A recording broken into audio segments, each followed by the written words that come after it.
خوش آمدید۔ پچھلی ویڈیو میں ہم آپ کو اسلامی دنیا کی پہلی خاتون وزیر اعظم محترمہ بے نظیر بھٹو کے قتل کی داستان سنا رہے تھے، جن کو راولپنڈی کے لیاقت باغ میں ایک جلسہ عام سے خطاب کے بعد گھر واپسی کے دوران قتل کر دیا گیا۔ مزید آگے بڑھنے سے پہلے ہماری ویڈیو کو لائک کریں، چینل کو سبسکرائب کریں اور ایسے ہی مزید ویڈیوز دیکھنے کے لیے بیل آئیکن کو پریس کر دیں۔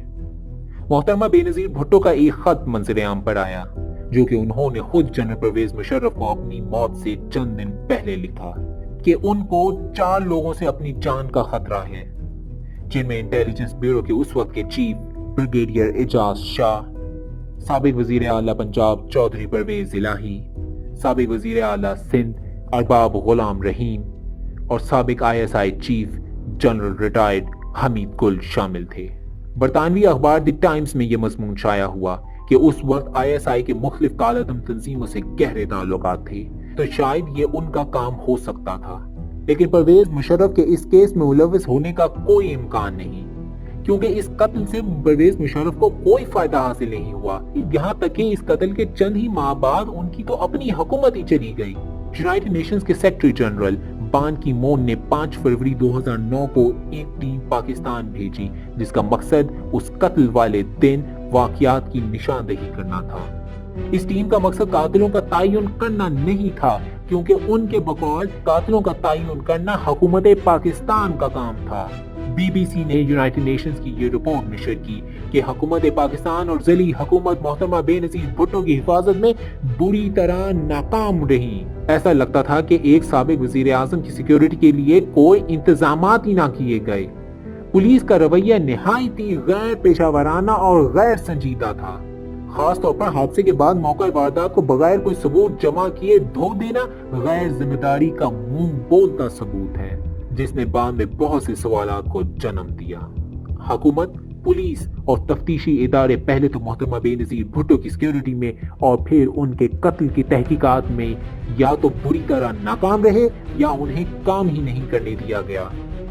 حادثے کے دن وفاقی حکومت، پنجاب حکومت اور راولپنڈی پولیس پہ کوئی رابطہ تک نہیں ہوا اور ہر کوئی اپنی مرضی سے کام کرتا رہا، یہاں تک کہ پولیس کی پاکستان پیپلز پارٹی کے سیکیورٹی گارڈ سے کوئی بات تک نہ ہوئی۔ ان لوگوں کا بھی تعین نہیں کیا گیا جنہوں نے محترمہ بے نظیر بھٹو کو بحفاظت جلسہ گاہ سے ان کے گھر منتقل کرنا تھا۔ پاکستان پیپلز پارٹی کے منصوبے کے تحت محترمہ بے نظیر بھٹو نے جلسے کے بعد بلٹ پروف مرسیڈیز بینز میں واپسی کا سفر کرنا تھا، لیکن عین موقع پر وہ گاڑی دیگر پاکستان پیپلز پارٹی کے لیڈر لے کر چلے گئے۔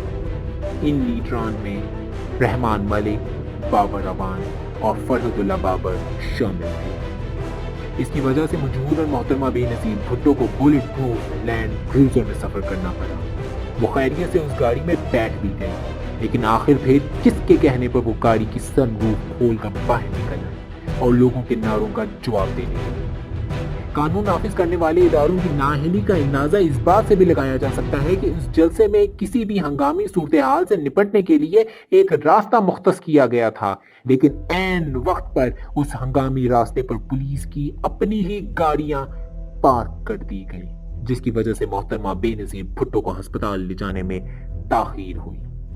رپورٹ میں نشاندہی کی گئی کہ سینٹرل پولیس آفیسر ساور عزیز کو محترمہ بے نظیر بھٹو کی موت کے فوراً بعد ان کا پوسٹ مارٹم کرانا چاہیے تھا، کیونکہ وہ ایک سابق وزیر اعظم تھی اور عوام کو ان کی موت کی وجہ جاننے کا پورا حق تھا۔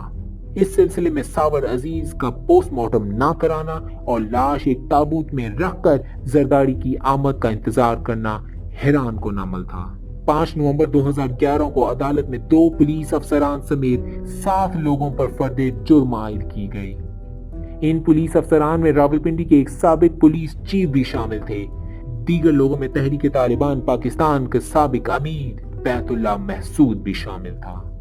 20 اگست 2013 کو قتل کی سازش کرنے اور اس میں دیگر لوگوں کی معاونت کرنے کے الزام میں سابق صدر جنرل ریٹائرڈ پرویز مشرف پر بھی فرد جرم عائد کر دی گئی۔ 31 اگست 2017 کو سابق صدر جنرل ریٹائرڈ پرویز مشرف کو مجرم قرار دیا گیا اور دیگر 2 پولیس افسران کو 17 برس کی قید کی سزا سنا دی گئی کہ ان دونوں لوگوں نے عین موقع پر سیکیورٹی کا پلان تبدیل کیا، جس کی وجہ سے انہوں نے خود حادثے کو دعوت دی۔ لیکن گولیاں کس نے چلائیں، کس نے چلوائیں اور دھماکہ کس نے کروایا، ان قصورواروں کا تعین آج تک نہ ہو سکا۔ حقیقت تو یہ ہے کہ کچھ طاقتیں نہیں چاہتی تھی کہ محترمہ بے نظیر بھٹو کے قاتلوں کا تعین ہو سکے۔ اس بات کا اندازہ اس بات سے بھی لگایا جا سکتا ہے کہ اس کیس کے 7 اہم گواہان اور ملزمان کو دوران مقدمہ ہی قتل کر دیا گیا اور ان سب ملزمان کا قتل پراسرار طور پر کیا گیا۔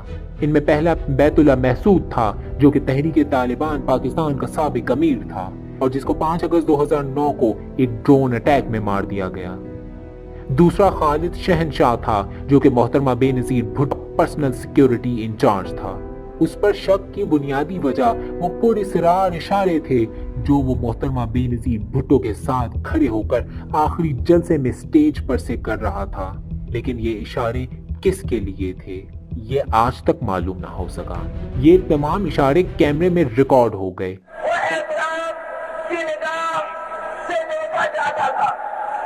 اور جب آپ یہ جائزوات میں ستارے پھوٹے تو منتخب کیے تو آپ نے خالی پاکستان کے وزیر اعظم کو منتخب نہیں کیے، صدر صاحب کا آپ نے انتظامی سربراہ پد سے چیئرپرسن کو بھی منتخب۔ خالد شہنشاہ کو کچھ نامعلوم لوگوں نے کراچی میں گولیاں مار کر قتل کر دیا۔ اس کیس میں ایف آئی اے کے پروسیکیوٹر ذوالفقار علی کو بھی نامعلوم افراد نے اسلام آباد میں فائرنگ کر کے قتل کر دیا۔ کالعدم تنظیم کے جن دہشت گردوں پر اس قتل کا الزام لگایا گیا ان کو بھی مار ڈالا گیا۔ عبد الرحمن اور قاری اسماعیل کو خفیہ اداروں نے مار دیا، جبکہ صدام اور احمد کو امریکی ڈرون اٹیک میں مار دیا گیا۔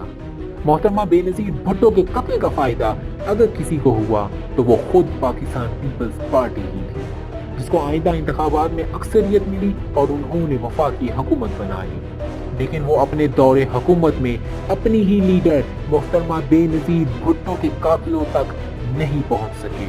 اس طرح اس قتل کے اصل مجرمان کا تعین آج تک نہیں ہو سکا۔ یہ تھی اسلامی دنیا کی پہلی خاتون وزیر اعظم محترمہ بے نظیر بھٹو کے قتل کی مکمل داستان۔ آپ کو ہماری ویڈیو کیسی لگی؟ ویڈیو پسند آنے کی صورت میں ویڈیو کو لائک کریں، چینل کو سبسکرائب کریں اور نیچے کمنٹس میں اپنی قیمتی رائے سے ضرور آگاہ کریں۔ بہت شکریہ۔